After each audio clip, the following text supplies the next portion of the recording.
지난주일 예배 주제를 기억하십니까? 지난주일 예배의 주제가 이런 거였습니다. 하나님을 수종드는 천사 한 명의 능력이 얼마나 크냐는 이런 질문이었습니다.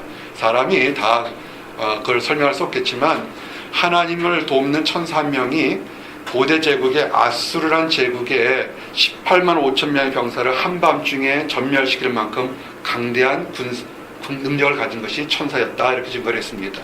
그런데 하나님 앞에서 하나님을 돕는 천사의 수가 얼마냐 그러면 요한계시록의 천사의 수가 만만이요 천천이라고 했습니다. 만만 그러는 건 뭐냐면 만만하다는 뜻이 아니라 만 곱하기 만, 그래서 숫자를 곱하면 1억 명의 천사들이 있다는 겁니다. 한 고대의 한 제국을 한 명의 천사가 다 무너뜨려버릴 정도로 힘이 강했는데 그런 천사들이 1억 명, 또한 더 직급이 높은 천사들은 100만 명 이상의 천사들이 있다는 겁니다. 근데 이런 천사들을 다스리는 것이 하나님이지만 또 이런 천사들을 다스리는 분이 또 한 분 계십니다. 그분이 누구냐면 예수님입니다, 이렇게 증거했습니다. 그렇게 강한 위대한 예수님이 여러분들을 향한 뜻이 무엇이었는가, 그것을 잊지 말고 기억하라, 흘려보내지 말고 기억하라, 그것이 지난주의 주제였습니다. 그 능력에 많은 예수님이 여러분들을 위해서 하셨던 딱 한 가지 말씀, 수없이 많은 말씀을 하나로 줄였으면 이런 거였습니다. 하나님이 세상을 이처럼 사랑하사 독생자를 주셨으니 이는 그를 믿는 자마다 멸망치 않고 영생을 얻게 하려 하심이라. 아멘. 즉 여러분에게 더 좋은 것을 주시기 위해서 예수님이 이 땅에 오셨다는 겁니다. 예수님이 이 땅에 오셨을 때 혹시 아십니까? 어떤 모습으로 오셨습니까? 고대 강대국의 큰 나라의 왕자로 오시지 않으셨습니다. 아시듯이 예수님은 이 땅에 오셨을 때 요셉과 마리아라는 그 가정에 태어났습니다. 요셉과 마리아는 굉장히 가난하게 살았습니다. 그 가난한 지역에 가난한 부부의 그 아들로서 완전한 인간의 모습으로 왔습니다.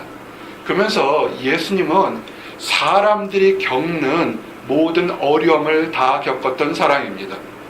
우리가 예수님을 표현하면 이렇게 표현합니다. 요셉의 아들, 목수의 아들, 이렇게 표현합니다. 신학자들이 여기에 대해서 많은 얘기들 합니다. 목수의 아들로 알고 계십니까?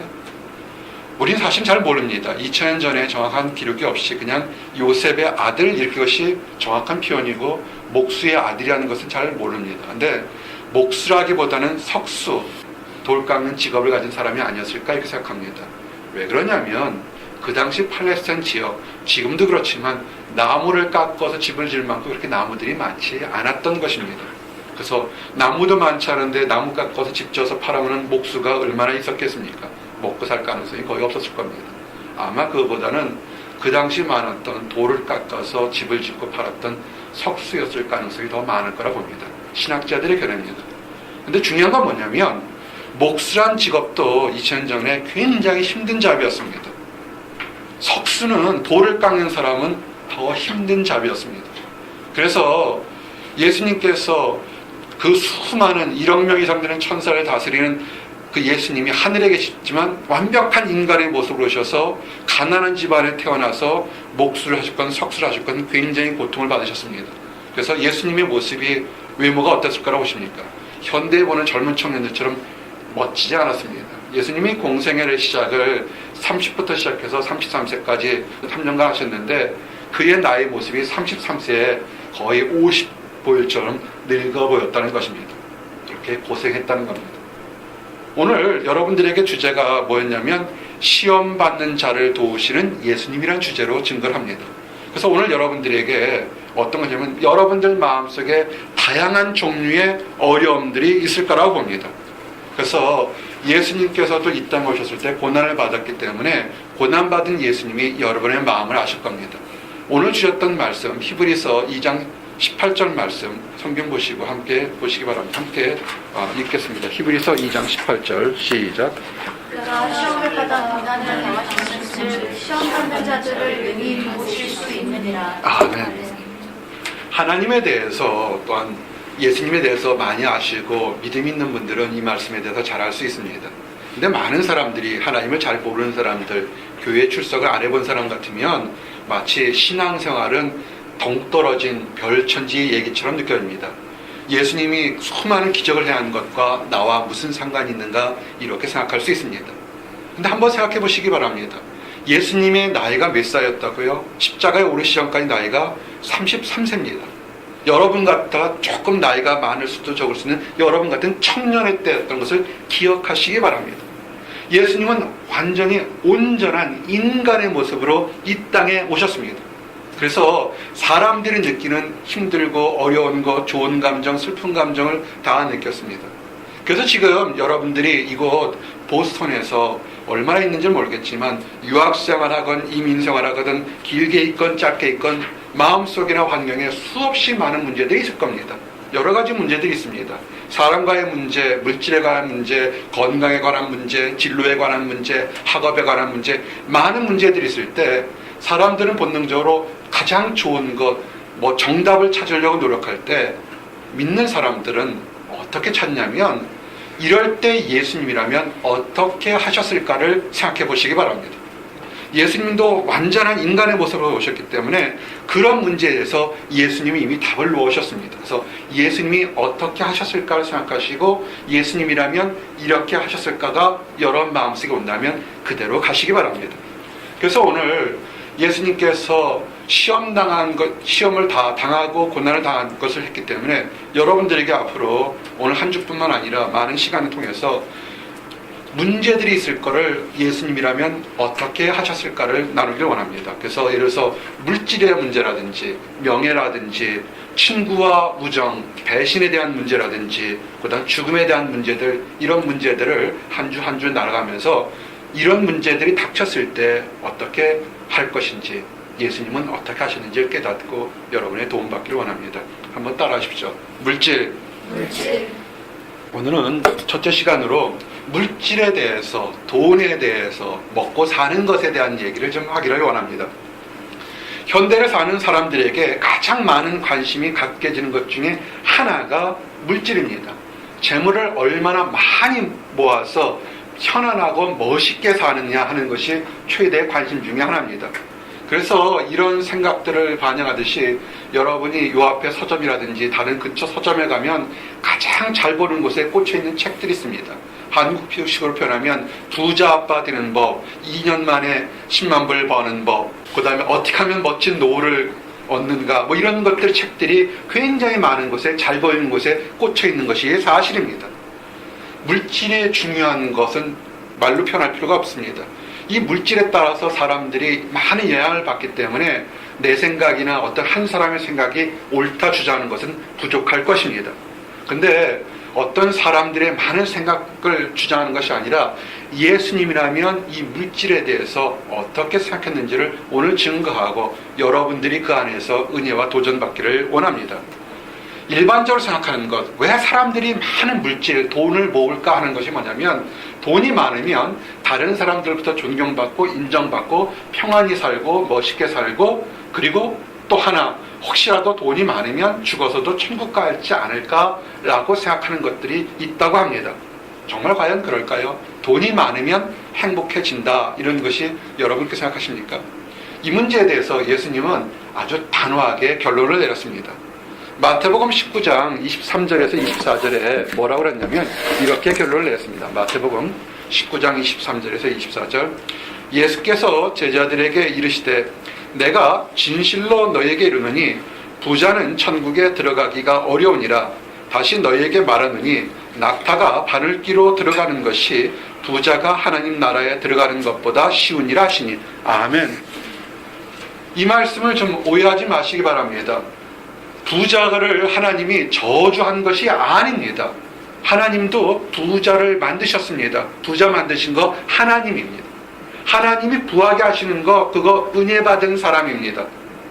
그런데 하나님이 부자를 만든 것은 뭐냐면 거기에 목적이 있습니다. 어떤 사람에게 부하게 만드는 것에 하나님 계획이 뭐냐면 그 부를 나 자신만을 위해서 먹고 쓰는 것이 아니라 주변에 연약하고 힘든 사람들에게 나누어 주라고 그 사람에게 부한 것을 주셨던 것입니다. 한 예를 들어드리겠습니다. 예수님이 말씀을 전하는 공생의 사역에 그 예수님의 말씀에 능력이 있는 것을 깨달은 사람들이 있습니다. 그래서 그 중에 한 청년이 있습니다. 그 청년이 예수님을 가리켜서 진정한 이스라엘의 스승이여 랍비라고 불렀습니다. 그러면서 내가 모든 것을 가졌지만 이제부터는 예수님의 제자가 되어서 쫓아가겠습니다 그랬습니다. 대단한 헌신입니다. 예수님은 그 당시에 뭐가 배운 게 있었겠습니까? 아무것도 없는데 내 평생을 바쳐서 예수님을 쫓아다니겠습니다 그랬습니다. 근데 예수님께서는 그 청년에게 나를 쫓아오라 이렇게 말씀하지 않았습니다. 네가 어렸을 때부터 모든 계명을 잘 지키고 착한 마음 선한 행동을 한 건데 한 가지가 부족하다. 그것을 하고 온 다음에 나를 쫓으라 그랬습니다.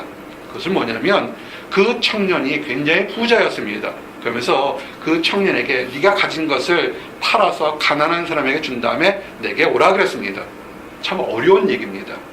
마태복음 19장 21절에 예수께서 이르시되 내가 온전하고자 할진대 가서 네 소유를 팔아 가난한 자들에게 주라.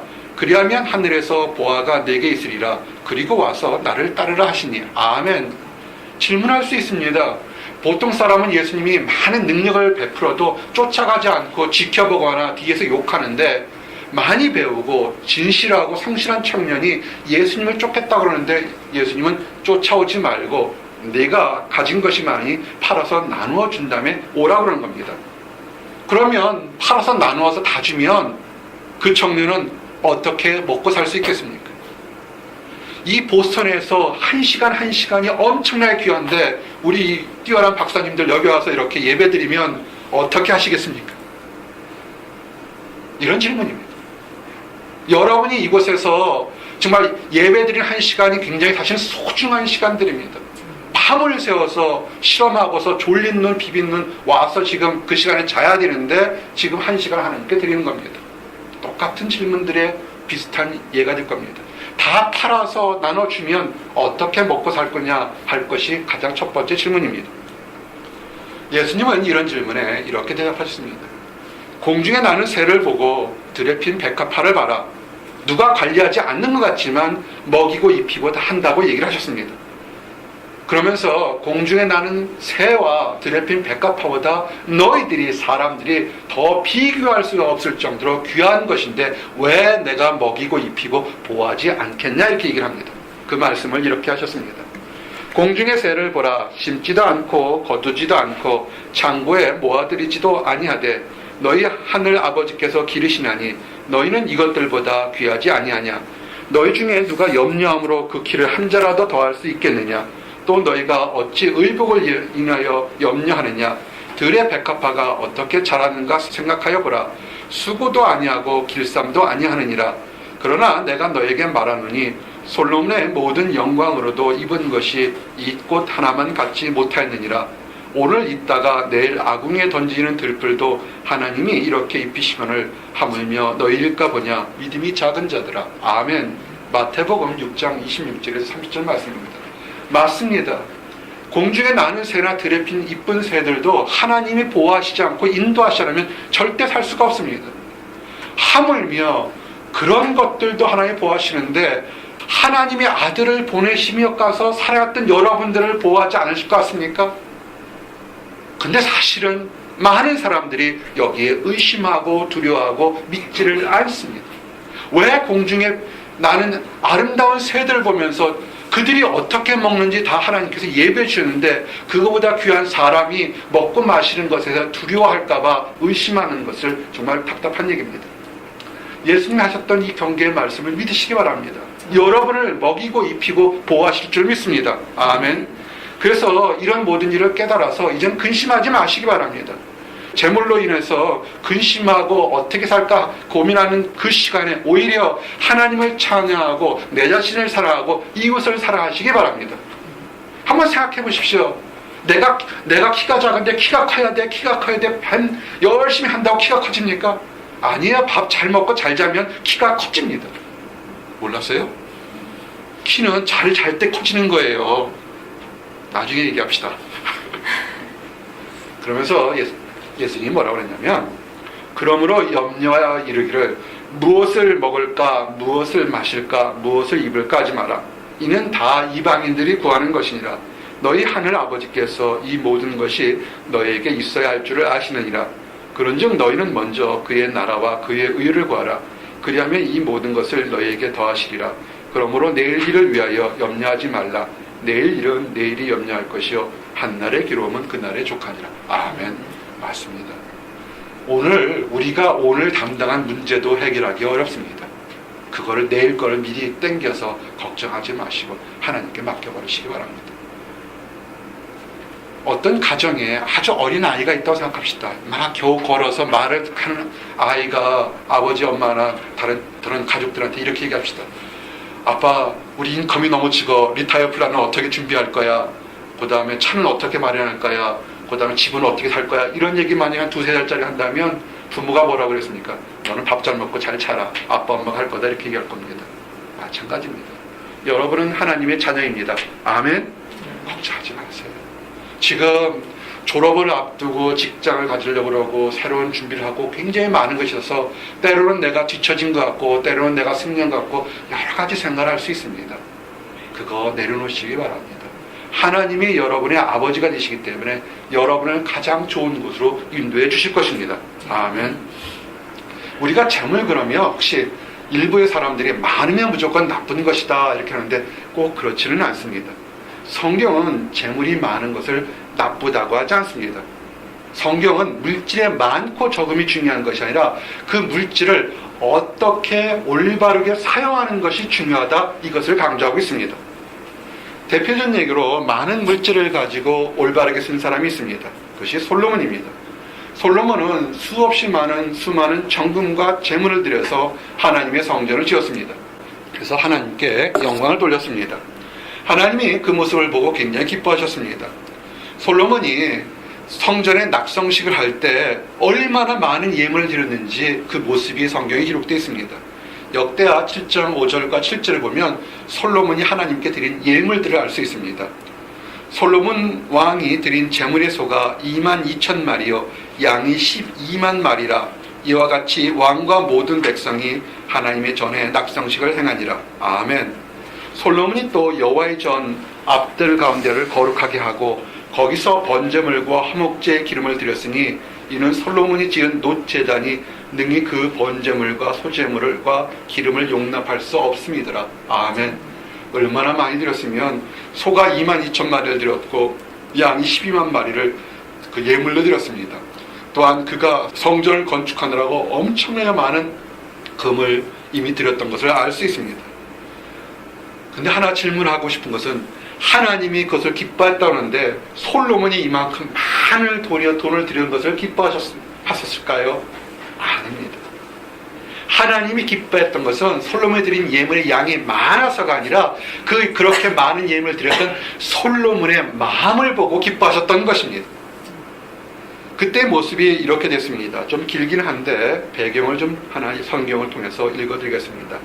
열왕기상 9장 3절에서 5절에 보니까 여호와께서 그에게 이르시되 네 기도와 네가 내 앞에서 간구한 바를 내가 들었은즉 나는 내가 건축한 이 성전을 거룩하게 구별하여 내 이름을 영원히 그곳에 두며 내 눈길과 내 마음이 항상 거기에 있으리니 네가 만일 네 아버지 다윗의 행함같이 마음을 온전히 하고 바르게 하여 내 앞에서 행하며 내가 네게 명한 대로 온갖 일에 순종하여 내 법도와 율례를 지키면 내가 네 아버지 다윗에게 말하기를 이스라엘의 왕위에 오른 사람이 네게서 끊어지지 아니하리라 한 대로 네 이스라엘의 왕위를 영원히 견고하게 하려니와. 아멘. 이 말씀에서 무엇을 알 수 있습니까? 많은 예물을 드려서 내가 기뻐하는 것이 아니라 내가 네 아버지 다윗처럼 순수한 마음, 거룩한 마음, 깨끗한 마음으로 예물 드렸기 때문에 너가 너를 기뻐하는 것이고 그런 마음이 계속되면 네 왕위가 계속해서 영원히 형통하리라고 축복하신 것입니다. 근데 만일 솔로몬이 교만해져서 다른 신을 섬게 되면 내가 저주하겠다 정확히 얘기한 것입니다. 우리가 세상 사람들처럼 뇌물이나 선물을 많이 갖다 바치면 좋아하고 적으면 싫어한다 그런 것이 아니고 하나님은 물질에 많고 적음이 아니라 어떻게 드리는가를 보고서 기뻐하셨던 겁니다. 그렇게 많은 축복을 하면서도 솔로몬이 만일 마음이 교만해져서 이방신을 섬기거나 타락하면 너에게 징벌을 주겠다 같은 말씀이 있습니다. 이것이 열왕기상 9장 6절에서 7절의 말씀입니다.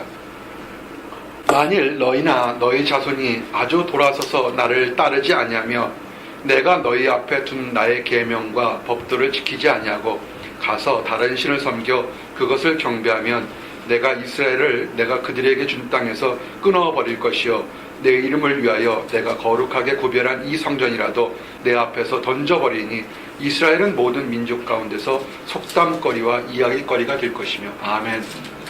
솔로몬의 성전은 정말 아름답고 멋져서 수없이 많은 영화의 소재로 만들어졌습니다. 그렇지만 어떻게 됐습니까? 솔로몬이 어렸을 때, 솔로몬이 처음 왕이 될 때는 순수한 마음으로 하나님 섬겨서 그가 많은 축복을 받았고 이스라엘 역사상 가장 강대하고 부자의 왕이 됐지만 그가 말년에 타락하고 교만하고 이방신을 섬기는 바람에 솔로몬이 죽자마자 이스라엘 왕은 나라가 둘로 쫙 갈라져 버렸습니다. 솔로몬의 성전을 우리가 볼 수가 없습니다. 왜 볼 수가 없느냐면 그가 타락해서 이방신을 섬기는 그런 죄를 범했기 때문에 오늘 만수처럼 이렇게 거룩하게 엄청난 것을 드렸다 할지라도 이 거룩한 성전도 하나님께서 버린다 것처럼 그 말씀대로 솔로몬의 성전은 사라져 버렸습니다. 이것은 굉장히 중요한 것입니다.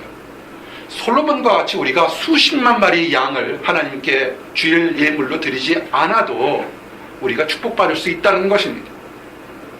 이것은 뭐냐면 우리가 광야에서 아주 작은 예물을 드려서 기적을 일으킨 것과 같습니다. 여러분, 우리가 착각해서 큰 교회나 큰 집회에서 엄청나게 많은 예물을 드리면 하나님이 나에게 축복할 것이라고 생각하는 것 잘못이라는 겁니다. 큰 예물을 드리든 작은 예물을 드리든 어떻게 하나님께 드리는 것이 굉장히 중요하다는 것입니다. 아주 작은 예물을 드렸지만 큰 기적을 일으켰던 이 하나를 소개합니다. 그것이 광야에서 5,000명을 먹었을 때의 얘기입니다. 예수님이 말씀을 전하니까 수많은 사람들이 예수님의 말씀을 듣고자 따랐습니다. 근데 공교롭게도 그 말씀을 전하고 듣는 곳이 광야, 아무것도 없는 그런 곳이었습니다. 5,000명 이상이 따랐습니다. 남자만 5,000명, 아이와 부녀자들은 뺐으니까 아마 더 많은 숫자들이 따랐습니다. 문제는 저녁이 되고 해가 돼서 먹을 것이 없었다는 겁니다. 어떤 사람 경우는 며칠 동안 먹지 못하고 예수님만을 쫓았습니다. 예수님이 그것을 보시고 불쌍히 여기셨습니다. 그래서 제자들에게 얘기합니다. 저들을 봐라. 저들이 지금 배고파한다. 저들에게 먹을 것을 나눠주라 그랬습니다. 그러자 예수의 제자들이 굉장히 당황했습니다. 예수의 제자들 중에 똑똑한 제자 빌립은 얘기를 합니다. 숫자를 대충 보니까 10,000명이 적어도 5,000명, 그 이상 10,000명, 더 이상 되는 숫자가 있는데 이 숫자를 어디서 먹여야 될지를 알 수가 없습니다. 이 많은 숫자를 먹이려면 적어도 200데나리온, 노동자 한 사람, 노동자의 200일치의 월급이 있어야 될 정도로 그만한 돈으로도 이 사람들을 먹일지 궁금했습니다. 그리고 또 하나, 늦었는데 지금 그 많은 떡을 어디서 사오겠습니까? 라고 이렇게 했습니다. 제자 빌립은 정확히 그 사건을 본 것입니다. 그러나 예수님은 그 현상을 본 것이 아니라 제자들을 시험하고 빌립을 시험하려고 했던 것입니다. 빌립이 잘못 본 것이 아니고 정확히 판단했습니다. 여러분 앞에 있는 문제들이 있을 겁니다. 수없이 많은 문제들이 있을 때 어떻게 할 것인가 할 때 어떤 철없는 사람은 아무것도 모르고 판단을 그리게 할 수 있지만 현명한 사람들은 어떻게 해야 되는지 분명한 판단이 있을 수 있습니다. 그런데 하나님은 정확한 판단보다 한 단계 더 하나님께 맡기라는 것을 지금 말씀하시고 계시는 겁니다. 제자들이 판단해서 또 다 빌립이 맞다고 마음속에 수근수근했을 겁니다. 어서 200데나리온, 예수님은 돈을 갖고 다니지 않으셨어요. 이 밤에 어서 그 많은 빵들을 가져오겠습니까?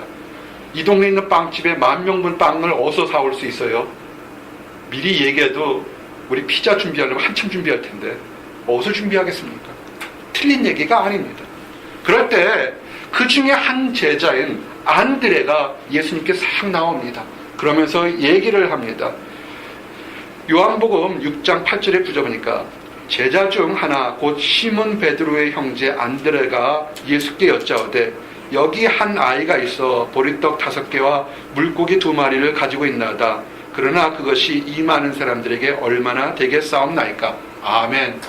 이게 어떤 거냐면 딱 보니까 예수님이 보니까 사람들이 다 배고파하고 있어요. 그러면서 그것을 보고서 저들이 배고파하니까 좀 뭘 좀 주라 그랬습니다. 자, 질문합니다. 그럼 예수님은 먹고 계셨나요?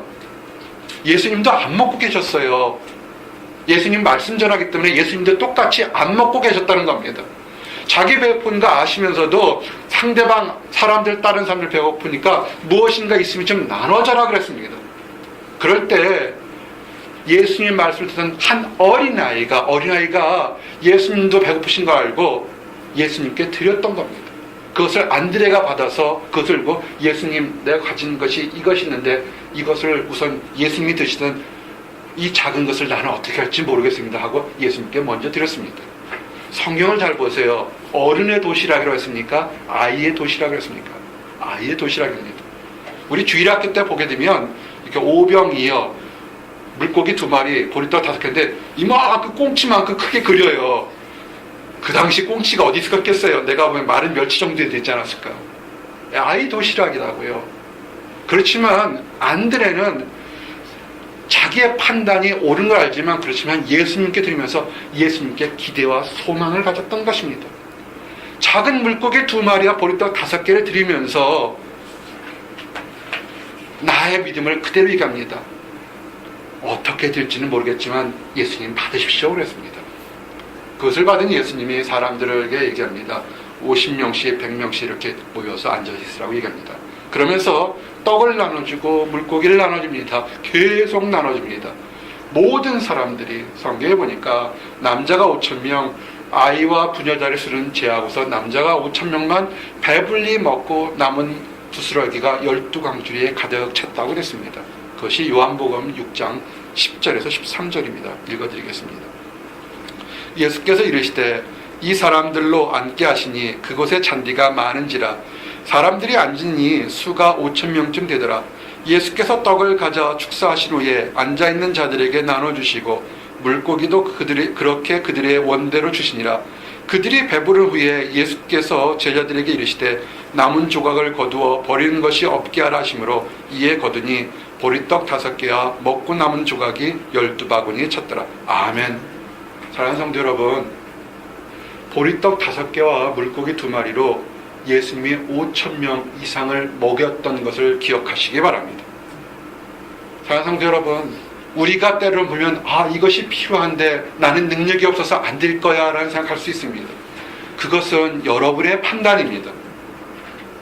여러분의 판단조차를 예수님께 맡겨보시기 바랍니다. 나는 부족하고 나는 안 된다고 생각하지만 예수님 어떻게 하시겠습니까? 예수님께 맡기는 그런 습관과 훈련을 해보시기 바랍니다.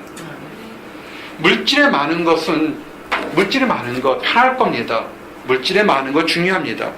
그리고 물질에 많은 것으로 하나님께 예물 드리는 것 중요합니다. 그렇지만 하나님은 물질에 많은 것도 중요하지만 어떻게 어떤 마음으로 하나님께 드리는 것이 중요한 것인가를 다시 한번 얘기합니다. 이 예를 하나 들어드리겠습니다. 초대교회 때 예수님을 믿는 제자들이 있었습니다. 그들은 가난한 형편사에서도 물질이 있었을 때 서로 나누면서 자기보다 더 가난한 사람에게, 자기보다 더 필요한 사람들에게 나눠줬습니다. 그러면서 성령님의 도우심으로 나눠주는데도 되려 오히려 그들은 풍족하게 먹고 오히려 예수님을 믿는 숫자가 늘어났습니다. 물질을 효과적으로 사용할 때 참 기적처럼 있는 물질을 나눠주는데 오히려 채워지는 그런 기적들이 보는 것입니다. 그 모습이 사도행전 2장 44절에 47절입니다. 믿는 사람이 다 함께 있어 모든 물건을 서로 통용하고 또 재산과 소유를 팔아 각 사람의 필요를 따라 나눠주며 날마다 마음을 같이하여 성전에 모이기를 힘쓰고 집에서 떡을 떼며 기쁨과 순전한 마음으로 음식을 먹고 하나님을 찬미하며 또 온 백성의 칭송을 받으니 주께서 구원받는 사람을 날마다 더하게 하시느니라. 아멘. 초대교회 때 부흥한 역사가 하나가 뭡니까? 같이 나눠 먹었다는 겁니다. 목회자의 소망들이 하나가 뭡니까? 교회 부흥이라고요. 많은 사람들이 전도하는 거라고요. 한 번쯤 생각해 봐야 될 것 같습니다. 초대교회 때 성령님의 역사가 있으셨겠지만 하나님께서 그들이 없는 살림들, 유대인들에게 핍박받는 그 상황 속에서도 내 것 지키지 않으면 누가 주지 않은 그 상황 속에서도 있는 것을 더 힘든 사람이 나누어졌을 때 그때 교회가 부흥하고 사람들이 기뻐했다는 사실을 보게 됩니다. 통용했다는 것은 뭐냐면 서로의 마음을 이해하고 필요한 사람에게 물질을 나눠주는 겁니다. 크리스찬의 큰 최고의 덕목 중에 하나가 심퍼스라고 그랬습니다. 크리스찬일 때 물건을 나눌 때 가난한 사람에게 나 잔뜩 있으니까 불필요한 건 나눠주는 것, 그것은 아닐 겁니다. 저 사람이 얼마나 힘들까, 저 사람이 얼마나 어려울까 하고 나와 똑같은 마음으로 서로 나눠주는 것, 물질만을 나눠주는 것이 아니라 마음까지 나누는 것이, 그것이 통용이라는 것입니다. 이렇게 대표적으로 내가 가지고 있는 것을 나보다 힘든 사람을 위해서 나눠줘서 존경과 인정받은 사람이 하나 있습니다. 그 사람 이름이 바나바입니다. 그때 얘기도 좀 길지만 좀 읽어드리겠습니다. 사도행전 4장 32절에 37절의 얘기입니다. 믿는 무리가 한 마음과 한 뜻이 되어 모든 물건을 서로 통용하고 자기 재물을 조금이라도 자기 것이라 하는 이가 하나도 없더라. 사도들이 큰 권능으로 주 예수의 부활을 증언하니 무리가 큰 은혜를 받아 그 중에 가난한 사람이 없으니 이는 밭과 집 있는 자는 팔아 그 판 것의 값을 가져다가 사도들의 발 앞에 두매 그들이 각 사람의 필요를 따라 나누어 줌이라. 구브레에서 난 레이족 사람이 있으니 이름은 요셉이라. 사도들이 일컬어 바나바라 번역하면 위로의 아들이라 하니 그가 밭이 있음에 팔아 그 값을 가지고 사도들의 발 앞에 두니라. 아멘. 권위하는 사람, 권면하는 사람, 그런 별명을 가진 요셉, 바나바가 자기가 있는 밭을 팔아서 사도들에게 줬습니다. 내가 내 것이라 생각하지 않고 하나님께 드리고 난다면 전혀 자기 소유를 생각하지 않고 사도들이 알아서 가난한 사람, 필요한 사람들에게 나눠주겠습니다. 어떻게 되겠습니까? 바나바가 많은 사람들한테 인정과 칭찬을 받았습니다. 근데 이렇게 사람들로부터 인정과 존경을 받는 것을 보고 헛된 욕심을 가진 부부가 있었습니다. 그 부부의 이름은 아나니와 삽디라는 사람들입니다. 그들은 사람들로부터 존경을 좀 받고 싶어 했던 것 같습니다. 인정을 받고 싶고 관심을 받고 싶어 했던 것 같습니다. 그래서 바나바가 사도들에게 밭을 판 값을 준 것을 보고 아하, 저렇게 하면 나도 존경과 인정을 받을까 생각했습니다. 그래서 자기의 땅을 팔아서 일부는 감춰두고 나머지는 제자에게 줬습니다. 성경 어디에 억지로 땅 팔아서 제자들에게 드리라는 얘기가 없습니다. 자발적으로 일어났던 일들입니다. 근데 제자들이 봤던 것은 그 드린 사람의 예물이 많고 적음을 본 것이 아니라 그 마음을 봤습니다. 근데 이 아나니와 삽비라는 하나님을 속여가면서 사람들의 인정과 칭찬을 받기를 원했습니다. 하나님이 그걸 몰랐을까요? 그래서 하나님이 베드로에게 다 계시를 줘서 이미 알겠습니다. 베드로가 질문합니다. 이것이 전부냐 할 때 이 아나니아가 거짓말합니다. 전부입니다. 그래서 베드로가 얘기합니다. 네가 어찌 하나님 앞에서 하나님을 속이려고 하느냐라고 경고를 했지만 아나니아는 듣지 않습니다. 거짓말을 밀어붙입니다. 결국 어떻게 됐냐면 하나님 심판으로 아나니아가 바로 그 자리에 죽습니다. 그래서 장례를 치게 됩니다. 근데 이때 마침 그 아내 삽비라가 없었습니다. 부창부수라고 악한 남편에게 악한 아내가 있었던 것 같습니다. 거짓말하기로 서로 마음을 맞았기 때문에 계속 우겼습니다. 베드로가 질문합니다. 이것이 전부냐 그럴 때 전부라고 거짓말합니다. 그럴 때 장례를 치르고 돌아왔던 그 사람들이 아나니아 장례 지르고 사람들이 돌아올 때 그때 삽비라도 같이 죽습니다. 그때의 모습입니다. 무서운 얘기입니다. 아나니아라는 사람이 그의 아내 삽비라와 더불어 소유를 팔아 그 값에서 얼마를 감추매 그 아내도 알더라. 얼마만 가져다가 사도들의 밭 앞에 두니 베드로가 이르되 아나니아여 어찌하여 사탄이 네 마음에 가득하여 내가 성령을 속이고 땅값 얼마를 감췄느냐. 땅이 그대로 있을 때는 내 땅이 아니며 판 후에라도 내 마음대로 할 수가 없더니 어찌하여 이 일을 내 마음에 두었느냐. 사람에게 거짓말한 것이 아니요 하나님께로다. 아나니아가 이 말을 듣고 엎드러져 혼이 떠나니 이 말을 듣는 사람이 다 크게 두려워하더라. 아멘. 아나니아는 초대교회 때 하나님을 시험하고 제자들을 유혹했던 것입니다. 설마 하나님께서 이렇게 숨기는 것까지 알랴? 그 누구에게도 제자들이 쫓아가서 아나니아에게 네 땅 빨아서 바치라고 강요한 사람이 하나도 없습니다. 그리고 그가 물었을 때 아하, 내가 땅을 팔았지만 이 나머지 것은 내 노후를 위해서 쓰려고 준비한 것입니다 라고 얘기하면 되는 겁니다. 근데 하나님 앞에서 거짓말했다는 것입니다. 그 거짓말하는 것이 그것이 심판을 받았다는 것입니다. 똑같이 바치고서 한 사람은 존경을 받고 한 사람은 심판을 받았습니다. 뭐 때문에 그렇습니까? 그 중심에 어떻게 드렸냐, 이것이 중요한 것입니다. 물질로 사람의 영광을 얻으려고 물질로 하나님을 속이려 하는 사람들은 그가 아무리 많이 바친다 할지라도 하나님은 기뻐하지 않습니다. 반대로 작은 물질이라도 따뜻한 말 한마디라도 힘들고 어려울 때 진정한 마음으로 드렸을 때 그것이 진정한 예물이 되고 선물이 되고 또한 귀한 헌물이 된다는 것을 이미 사도 바울을 통해서 다시 한번 증거하겠습니다. 사도 바울은 우리가 알고 있는 것처럼 훌륭한 사도였고 많은 능력을 해갔던 사람입니다. 근데 그 사도 바울이 힘들었을 때 사도 바울의 선교 사역을 도왔던 사람이 빌립보 사람들이 있습니다. 빌립보서 4장 15절 16절에 보니까 이렇게 기록되어 있습니다. 빌립보 사람들아, 너희도 알거니와 복음의 시초에 내가 마게도니아를 떠날 때 주고받는 내일에 참여한 교회가 너희 위에 아무도 없었느니라. 데살로니가 있을 때에도 너희가 한 번뿐 아니라 두 번이라 나 있을 것을 보내었도다. 아멘. 사도 바울이 선교 사역할 때 정말 힘들고 어려웠을 때 많은 교회들이 사도 바울을 통해서 은혜를 받고 기적을 체험했습니다. 다 은혜를 받았지만 정작 사도 바울이 먹고 마시고 입을 것이 없어서 힘들어할 때 다른 사람들은 다 외면할 때 이 빌립보 사람들, 빌립보 교회가 작은 물질이나마 도와줬다는 것입니다. 그것을 사도 바울이 너무나 감사하고 고맙게 생각하고 있는 것입니다. 이렇게 빌립보 교회의 따뜻한 사랑과 후원이 이 사도 바울의 사역에 엄청나게 큰 힘을 도와줬습니다.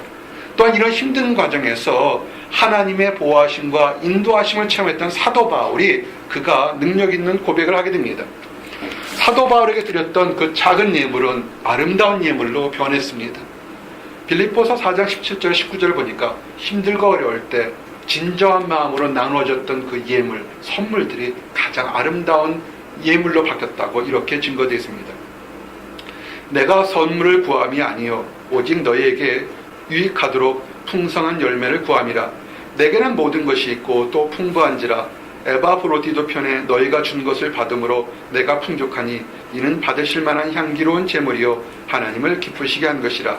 나의 하나님이 그리스도 예수 안에서 영광 가운데 그 풍성한 대로 너희 모든 쓸 것을 채우시리라. 아멘. 빌립보 교회에서 얼마만큼 예물을 사도 바울에게 보내주는지는 알 수가 없습니다. 그러나 사도 바울의 얘기를 보면 풍족할 때나 힘들 때나 그 모든 가운데서 내가 만족한 것을 느꼈다는 것을 알 수 있습니다. 사랑하는 성도 여러분, 눈에 보이는 재물을 얻으려고 귀한 시간과 마음을 헛된 것에 사용하지 마시기 바랍니다. 하나님이 인도하시면 성도들을 은혜가 풍성한 푸른 주장으로 인도하실 것입니다. 그래서 사도 바울처럼 어떤 환경 속에서도 만족하며 능력 있는 삶을 살 수 있다고 고백하게 될 것입니다. 빌립보서 4장 12절에서 13절 말씀처럼 나는 비천에 처할 줄도 알고 풍부에 처할 줄도 알아. 모든 일 곧 배부름과 배고픔과 풍부와 궁핍에도 처할 줄을 아는 일체의 비결을 배웠노라. 내게 능력 주시는 자 안에서 내가 모든 것을 할 수 있느니라. 아멘. 사랑하는 성도 여러분, 재물을 노력해서 얻어서 그 쌓아둘 것이 이 땅이 아닌 것을 기억하시기 바랍니다. 도둑도 없고 썩어질 염려가 없는 곳인 하늘에 여러분들의 보물을 쌓아두시기 바랍니다. 그곳은 안전하며 가장 효과적인 투자를 하는 곳입니다. 너희를 위하여 보물을 땅에 쌓아두지 말라. 거기는 좀과 동룩이 해하며 도둑이 구멍을 뚫고 도둑질하느니라. 오직 너희를 위하여 보물을 하늘에 쌓아두라. 거기는 좀이나 동룩이 해하지 못하며 도둑이 구멍을 뚫지도 못하고 도둑질도 못하니라. 네 보물이 있는 그곳에는 네 마음이 있느니라. 아멘. 예수님의 이 말씀을 기억하시기 바랍니다. 출애굽했던 이스라엘의 수백만의 사람들을 광야에서 40년 동안 먹이고 입히셨던 하나님의 능력을 기억하시기 바랍니다. 그들이 배고파했을 때 만나와 메추라기를 주어서 배부르게 하셨던 하나님의 능력을 기억하시기 바랍니다. 하나님은 여러분을 사랑하십니다. 여러분을 기억하십니다. 그러므로 오직 매일매일 하나님께 일용할 양식을 주셨음을 감사하며 하나님 나라가 확장되는 선한 일에 동참하시기를 원합니다. 우리들의 죄를 용서해 주신 하나님의 은혜에 감사하면서 우리에게 죄 지은 다른 사람들을 용서해 주는 그런 복된 생활을 하시기를 원합니다. 주기도문에서 우리에게 주셨던 말씀처럼 오늘 우리에게 일용할 양식을 주시옵고 우리가 우리에게 죄 지은 자를 사하여 준 것 같이 우리 죄를 사하여 주시옵고 아멘. 사랑하는 성도 여러분은 하나님이 사랑하시는 하나님의 자녀들입니다. 천지를 창조하신 하나님이 여러분을 푸른 초장과 쉴만한 물가로 인도하실 것입니다. 만들어진 물질을 바라보지 말고 물질을 창조하시는 하나님의 능력을 바라보시기 바랍니다. 그래서 각박한 이 세상에서 서로 사랑하며 나누며 섬기는 기쁜 삶을 사는 모든 분들이 되시기를 소망합니다. 아직 하나님을 알지 못하는 분이 계십니까? 하나님은 바로 여러분을 사랑하십니다.